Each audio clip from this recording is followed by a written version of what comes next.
Yo, what's good, YouTube? Hope you guys are having a beautiful day today, and I am excited to introduce to you guys a brand new series called The Trading Experiment. Now, for those of you guys who have been following me over the past year or so, you guys know that trading has been a big part of my channel. It's why a lot of you guys have subscribed to my channel, and I want to incorporate a new series, and this is what it's going to be. So, I'm just going to explain it real quick. I haven't done any trading since the price ranges were introduced to Ultimate Team, and I wasn't doing much trading even before that because of the amount of coin selling that was going on. The prices were outrageous, so trading wasn't really effective anyway.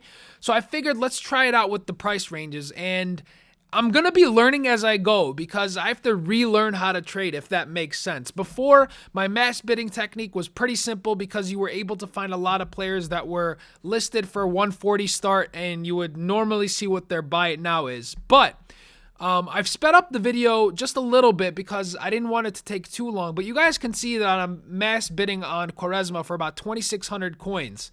Here's the interesting thing. A lot of people seem very lazy with listing, and what I mean by that is when they're getting a player in a pack, they're automatically just listing them for the minimum and the maximum without changing anything. That's why when you guys see me trying to trade right now, a lot of the players have the max bid not altered whatsoever. You guys are seeing the minimum at 150 and the max at 5,000, and it's not altered. So my goal here was to get a player as cheap as possible and putting him up for the max price of whatever he's going for on average. Now, Quaresma is interesting, and I want you guys to give me your feedback on this. The reason why it's interesting is there's only like a page of him up at all times, and I'm not sure why. So I decided to see what kind of things we're going with other Portuguese players. And the reason why I picked it was because of Quaresma. I figured, let's see what's going on. He's a 5-star skiller.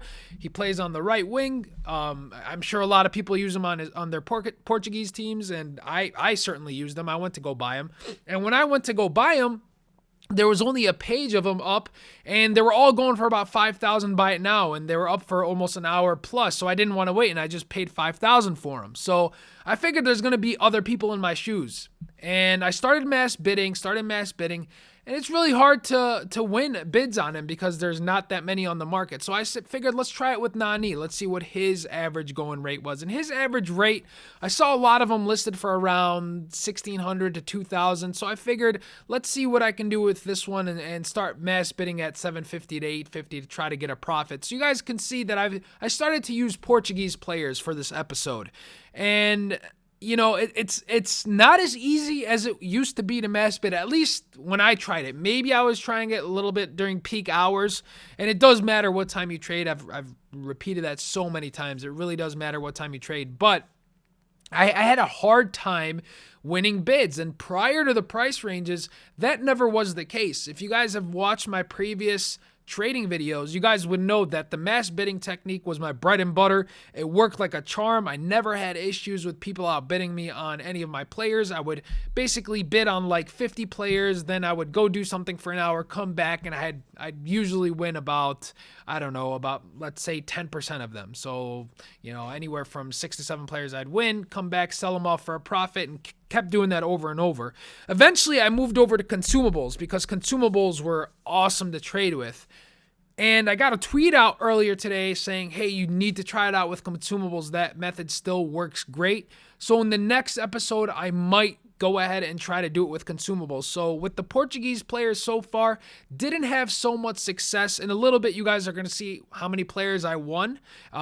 This was about, I want to say 30 minutes worth of trading, and then I just stepping away from my console, if that makes sense. So I made my bids on the players I picked. I used Pepe, Quaresma, and Nani. Those are the 3 players I used. I wanted to see if I can do it with legends as well, because I do have about 1 million coins on this account, give or take a few 100,000 depending on if I can sell a few players. But I do have 1 million coins, and I figured, what if I use Pauleta, because he's going for around 150,000 roughly, and if I can get one cheap, if I can resell him for a profit, that'd be great. But I didn't do that just yet because I wanted to start off low. I wanted to start off with the cheaper players and work my way up, especially now that this is going to be my trading account as well as the account I play with.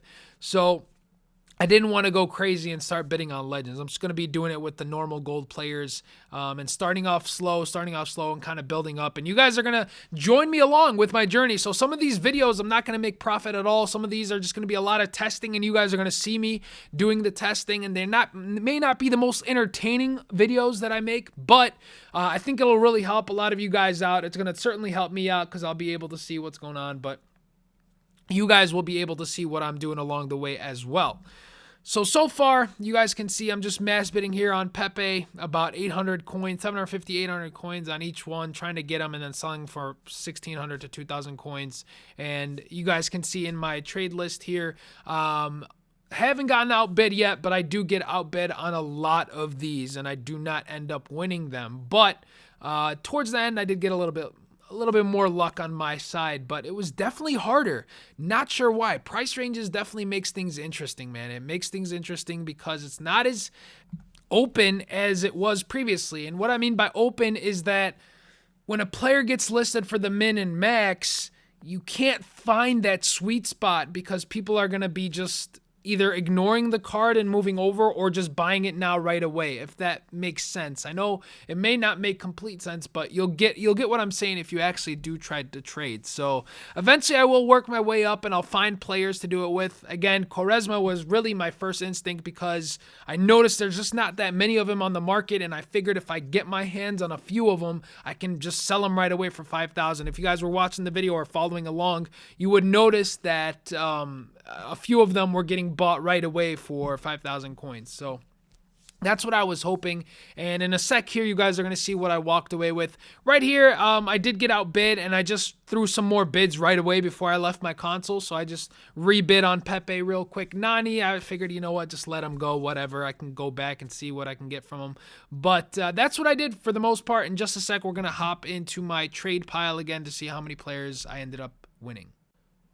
All right, guys, so we are in my transfer target list, and as you can see, I have page after page after page of just failed auctions. I didn't win a lot of these, especially Quaresma now. Quaresma, he's being bought at the buy now price. You guys are going to see everyone's just buying him for that 5,000 mark, and that is the downside of price ranges. Whereas previously, if we were throwing out open bids without a buy now price, we would be able to maybe steal one at around 3,000 coins and put them up for about 4,500. Now that's gone because people don't want to sit and go into a bid war and open bid. They'd rather just pay that few thousand coins, get them right away, pay that 5,000 and get them in the club. So that's the downside of price ranges that I've learned and that I'm going to have to keep in mind for my future videos. And that's why I'm calling this the trading experiment, because I'm going to be learning as I go.